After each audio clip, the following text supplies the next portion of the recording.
शिल्पा की आदतें ठीक नहीं थी।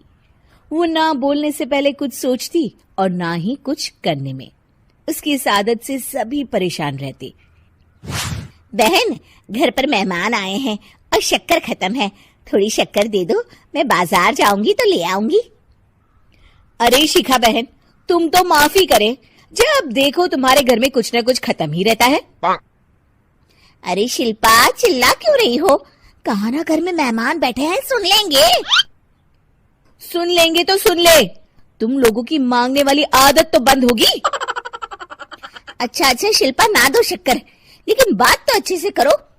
एक कटोरी शक्कर के लिए तुमने मेरी बड़ी बेइज्जती कर दी। शिल्पा बड़बड़ाते अंदर चली जाती है तो शिखा भी घर चली जाती है। माँ, क्या हुआ? अरे कुछ नहीं बेटा, पता नहीं कहां कहां से ऐसे पड़ोसी आ जाते हैं, जब देखो तब कुछ न कुछ मांगने के लिए घंटी बजाते हैं। अब घंटी बजे तो दरवाजा ना खोलना। पता नहीं माँ की ये आदत कैसे बदलेगी, किसी को कुछ भी बोल देती है, बोलने से पहले सोचती भी नहीं। शिल्पा की ये आदत दिन ब दिन बढ़ती ही जा रही थी। एक दिन शिल्पा के दरवाजे सब्जी वाला आया। सुनो भैया, मुझे ये भिंडी, टिंडे, लौकी और आलू के साथ 1 किलो प्याज दे दो। जी बहन जी। वो एक एक कर सारा सामान पैक कर देता है। कितने पैसे दूं? 220 रुपए पूरे। अरे इतना महंगा नहीं। हाँ, मैं तो सिर्फ 150 दूंगी। नहीं, पैसे तो पूरे लूंगा, नहीं तो सब्जी वापस कर दो। ऐसे कैसे वापस कर दूंगी? मैं तो एक भी सब्जी वापस नहीं करूंगी। और हाँ, रही बात पैसों की, तो लेना है तो 150 ले लो, वरना मेरे मोहल्ले में घुसने तक नहीं दूंगी। हाँ। अरे नहीं बहन, हम लोग गरीब लोग हैं, ऐसा ना करो। पकड़ो ये 150 और दफा हो जाओ। शिल्पा की बेटी अंदर से ये सब देख रही थी। शिल्पा, तूने तो हद कर दी। बेचारा गरीब आदमी, उसका तो गुजारा ही इसी से होता है। बोलने से पहले सोचा कर बेटा। माँ, आप चुप रहो, घर चलाना बच्चों का खेल नहीं। और वैसे भी इतनी महंगी सब्जी थोड़ी ना होती है। आपको तो सिर्फ खाने से मतलब है, लेकिन मुझे तो सब सोचना पड़ता है ना। शिल्पा की सास ये बात सुनकर दुखी हो जाती हैं। शिल्पा की बेटी शिल्पा की ये सारी बातें सुन रही होती है। शिल्पा की बेटी एक दिन माँ से कहती है, माँ, ओ माँ, जरा यहाँ तो आना। ओहो, क्या हुआ? क्यों चिल्ला रही हो ऐसे बेटा? हुआ क्या? ये देखिए मेरी स्कूल की ड्रेस कितनी गंदी हो गई है, इसे कौन धोएगा? लेकिन ये तो साफ है बेटा, मैंने अपने हाथ से खुद साफ किया है। माँ, ये ड्रेस इतनी गंदी है कि मैं इसे पहन ही नहीं सकती। चलो, मुझे बाजार से नई दिलाओ। शिल्पा दुखी हो जाती है और वहां से चली जाती है कि तभी सामने उसकी सास मिल जाती है। शिल्पा, अरे ओ शिल्पा, ये क्या सब्जी बनाई है? ऐसे भी कोई सब्जी बनाता है? शिल्पा सास की इस हरकत से सख्ते में आ जाती है। अरे माँ को तो मैं जो बना दूं उन्हें वो पसंद आ जाता था, फिर आज वो ऐसा व्यवहार क्यों कर रही हैं? शिल्पा कुछ समझ पाती कि थोड़ी ही देर में उसका पति आ जाता है। अरे शिल्पा, ये क्या है? क्या हुआ आपको? ये मेरी अलमारी पूरी अस्त व्यस्त है, तुमसे कोई काम नहीं होता है। सारा दिन पता नहीं क्या करती रहती हो। अरे मैंने तो सारी अलमारी साफ रखी है। इसे तुम साफ कहती हो? ये तो पूरा कूड़ादान लग रही है। शिल्पा परेशान हो जाती है और समझ नहीं पाती है कि उसके साथ क्या हो रहा है। शिल्पा अकेले कमरे में जाती है और जोर जोर से रोने लगती है। तभी वहां उसका पति, सास और बेटी आ जाते हैं। शिल्पा उन लोगों को देखकर और जोर जोर से रोने लगती है।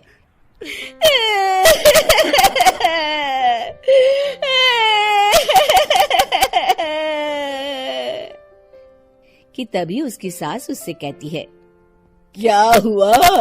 यहाँ बैठकर रोती रहोगी या फिर खाने को भी कुछ बनाओगी? माँ, पहले आप बताएं, आप लोगों को क्या हुआ है जो मुझसे ऐसा व्यवहार कर रहे हैं? वही हुआ है जो तुम्हें रोज होता है। मैं समझी नहीं। माँ, आज घर वालों ने आपसे बुरा व्यवहार किया तो आपको कितना बुरा लगा ना? हाँ, मुझे बहुत बुरा लगा। मुझे अच्छा नहीं लगता कोई मुझसे इस तरह से बात करे। सही कहा शिल्पा, जो चीज तुम्हें खुद के लिए अच्छी नहीं लगती वो तुम्हें दूसरों के साथ भी तो नहीं करनी चाहिए। बेटा, हम तुम्हारे अपने हैं, फिर भी तुम्हें अपनों की बात का बुरा लगा। लेकिन सोचो, जिन बाहर के लोगों से तुम ऐसा व्यवहार करती हो उन्हें कैसा लगता होगा। हाँ माँ, आप सच कह रही हैं। मैं आप लोगों से माफी मांगती हूँ। मुझे कड़वा नहीं बोलना चाहिए। मैं समझ गई, मैं आपकी हूँ इसलिए आप लोगों ने मुझे सुधरने का वक्त दिया और मेरा साथ दिया। लेकिन जिन बाहर के लोगों से मैं बुरा व्यवहार करती आई, वो लोग मेरे कड़वे बोल से कितने दुखी होते होंगे। मैं वादा करती हूँ, आज से ऐसा व्यवहार किसी के साथ नहीं करूंगी। फैशनेबल बहू, संस्कारी ननद। शोभा के इकलौते बेटे साहिल ने एक फैशनेबल लड़की विभा से लव मैरिज कर ली और उसे अपने घर ले आया। उसकी माँ ने दोनों को देखा तो बोलने लगी, अरे साहिल, ये किस नाटक वाले को ले आया तू? और इसने ये इतने छोटे कपड़े क्यों पहन रखे हैं? माँ, ये नाटक वाली नहीं, आपकी बहू है। मैंने इससे शादी कर ली है। विभा, माँ के पैर छुओ। कम ऑन साहिल, मैं किसी के पैर नहीं छू सकती। विभा, ये हमारा कल्चर है, घर के बड़ों के पैर छूते हैं। ओके साहिल। विभा जैसे ही शोभा के पैर छूने के लिए झुकी तो शोभा ने उसे डांटते हुए कहा, चल हट यहाँ से, दूर हो जा मेरी नजरों से। न जाने कहाँ से इसे उठा लाया है। तेरे लिए लड़कियों की कमी थी क्या जो ऐसी लड़की को ले आया? हमारे घर के संस्कारों के बारे में तो सोच लेता, लोग क्या कहेंगे? माँ, आप भी कैसे पुराने जमाने की बात कर रही हो? आप कपड़ों और भाषा से किसी के संस्कारों को जज नहीं कर सकती। साहिल ने अपनी माँ को समझाने की बहुत कोशिश की, लेकिन वो कहाँ कुछ मानने वाली थी। शोभा अपनी बहू के कपड़ों और स्टाइल की वजह से हमेशा उसके कैरेक्टर पर टिप्पणी करती रहती। एक दिन विभा अपनी सास के लिए चाय बनाकर लाई। गुड मॉर्निंग मॉम, ये आपकी टी। ऐ छोरी, तुझ में संस्कार नाम की चीज है या नहीं? गुड मॉर्निंग ना बोला कर मुझे। हमारे यहाँ बहुएं पैर छूती है और तूने ये कैसे कपड़े पहने? देख जरा मेरी बेटी रानी को, सीधे सादे कपड़े पहनती है वो। मॉम, आपकी बेटी को फैशन की बिल्कुल भी नॉलेज नहीं है। उसी तो आप तंबू भी दे देंगी ना तो वो तंबू भी पहन लेंगी। देखो माँ, भाभी कैसे मेरा मजाक उड़ा रही हैं। रानी, मैं तुम्हारा मजाक नहीं उड़ा रही, मगर जरा देखो खुद को कैसी लग रही हो। तुम्हें फैशन का बिल्कुल भी सेंस नहीं है। कुछ तो लड़कियों वाली हरकतें किया करो। चलो कोई बात नहीं, मैं आ गई हूँ ना, सब सिखा दूंगी। इतना कहकर विभा वहां से चली जाती है और रानी सोचने लगती है, भाभी आपने मेरा मजाक उड़ाकर अच्छा नहीं किया। अब देखो मैं कैसे आपको इस घर से बाहर निकालती हूँ। अब रानी हर समय अपनी भाभी की कमियां ढूंढने में लगी रहती। रानी की माँ तो विभा से नफरत करती ही थी, लेकिन घर से निकालने के लिए जरूरी था कि साहिल भी विभा से नफरत करे। एक दिन घर में पूजा हो रही थी। घर के सभी सदस्य पूजा में शामिल हुए, लेकिन विभा नहीं हुई। जब पूजा खत्म हुई तो रानी ने कहा, भैया, माना कि भाभी फैशनेबल हैं, लेकिन इसका मतलब ये तो नहीं कि वो भगवान में बिल्कुल आस्था ना रखे। उन्हें पूजा में तो आना चाहिए था ना। हाँ बेटा, तूने अपनी मर्जी से शादी तो कर ली, अब अपनी मॉडल बहू को घर के तौर तरीके तो सिखा दे। अपनी बहन और माँ की बात सुनकर साहिल विभा के पास गया और उससे कहने लगा, विभा, आज घर में पूजा थी, तुम क्यों नहीं आई पूजा में? पता है लोग कितनी बातें बना रहे थे। माय डियर हस्बैंड, इतना गुस्सा क्यों हो रहे हो? जरूरी नहीं कि भगवान को खुश करने के लिए पूजा में शामिल होना पड़े। जब भगवान को दिल से याद कर लो ना तो बस उसी समय होगी उनकी पूजा। विभा, तुम शब्दों के जाल में मुझे मत फंसाओ। मैं जानता हूँ तुम इन सब चीजों को नहीं मानती, लेकिन तुम माँ की खुशी के लिए ही चली जाती। कम ऑन डार्लिंग, तुम तो छोटी सी बात को खींच रहे हो। मुझे पूजा में जाने से कोई प्रॉब्लम नहीं थी। मुझे किसी ने बताया ही नहीं पूजा के बारे में। अगर माया रानी बता देती तो मैं चली जाती। इसी तरह दोनों में काफी देर तक बहस चलती रही। अब विभा की ननद और सास किसी न किसी बात पर दोनों का झगड़ा करवाती रहती। जो भी शोभा के घर आता तो वो उसके सामने अपनी बेटी और बहू की तुलना करती। एक दिन उनके घर पर उनकी पड़ोसन आई। शोभा बहन, कैसी हो? कहाँ है आपकी फिरंगी बहू? अरे घूम रही होगी आधे कपड़े पहनकर कहीं। जब से आई है जीना हराम कर दिया है। शोभा बहन, वैसे जो भी हो, आपके बेटे साहिल ने ऐसी लड़के से शादी करके सही नहीं किया। आपके घर में सब कितने संस्कारी हैं। आपने अपनी खुद की बेटी की कितनी अच्छी परवरिश की है। और आपकी बहू, उसके तो पूरे मोहल्ले में चर्चे हैं। हाँ बहन, बात तो सही कह रही हो। एक मेरी बहू है जिसे ना बात करने का तरीका आता है, ना कपड़े पहनने की तमीज़ है। और एक मेरी बेटी है, संस्कारी, सुंदर, सुशील, सर्वगुण संपन्न है मेरी बेटी। आप तो जल्द से जल्द बस अपनी बेटी की शादी करने के बारे में सोचो।